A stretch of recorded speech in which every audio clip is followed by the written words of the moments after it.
Now, the second one, intrinsic within this text, is put your hope in God, not just external beauty, and put your hope in God, not a man. Okay. So years ago, my wife picks the movies. I'll tell you why here in a little while. I lucked out. She likes to see people get killed, and so we get to go to cool movies. But this time in particular, she wanted to go see Jerry Maguire. And so I got in the car, and we go and see, I try to avoid Tom Cruise movies. And we go and we watch Jerry Maguire. And there's the scene where Renee Zellweger and him are in, Tom Cruise are in the elevator. And this man and woman come in, and they're kind of all over each other. And, they're kind of just barely holding pinkies. And this couple's like basically making out in the elevator. And then he backs up, and he's deaf. We find out he's deaf, and he signs something to the girl. And then she kisses him. And Renee was like, ah. And then she tells Tom, he just said, you complete me. And then if we fast forward to the end of the movie, what happens is Tom Cruise runs into this living room where there are all these really bitter, angry women. And he throws down his bags, and he says, I'm good in the living room. They always used to send me into the living room. I could go into the living room, and I could close the deal. And so, okay, let's just do this. Tonight was a very big night for our little experiment. Tonight was a very big night for our little company, but it wasn't nearly as good as it could have been. It wasn't nearly what it could have been because you weren't there. You complete me. And Renee did what? She was like, shut up, shut up. You had me at hello. And everybody's just like, oh gosh, this is so sweet. Everybody but me in the theater. And I was like,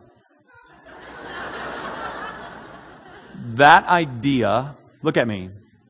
That idea is a steaming pile of garbage that has woman after woman after woman on a search for the unicorn.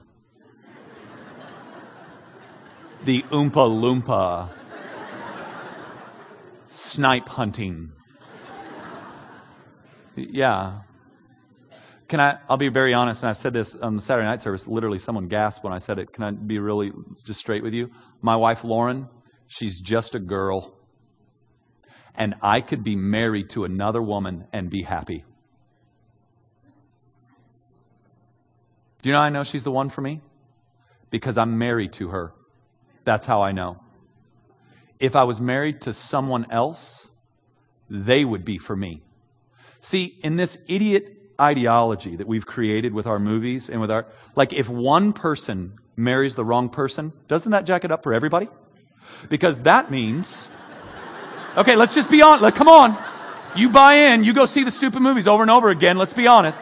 That means, say if Lauren's not my girl and I married another girl, that means I married someone else's perfect one.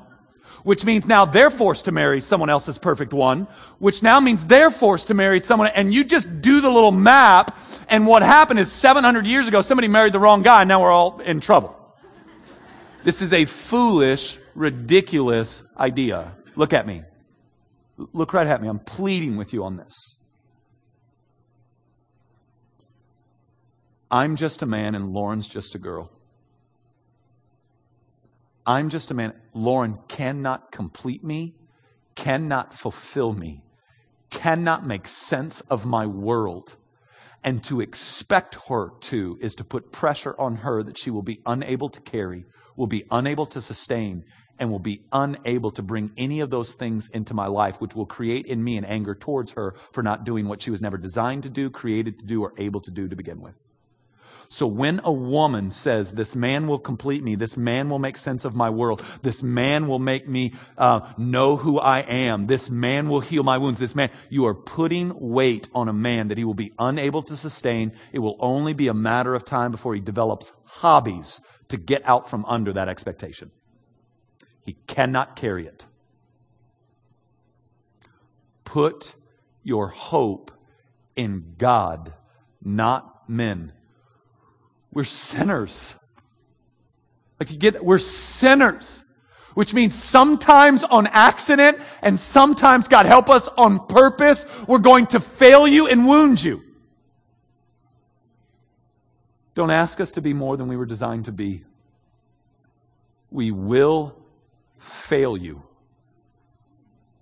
Put your hope in God, not in external beauty, and not in men.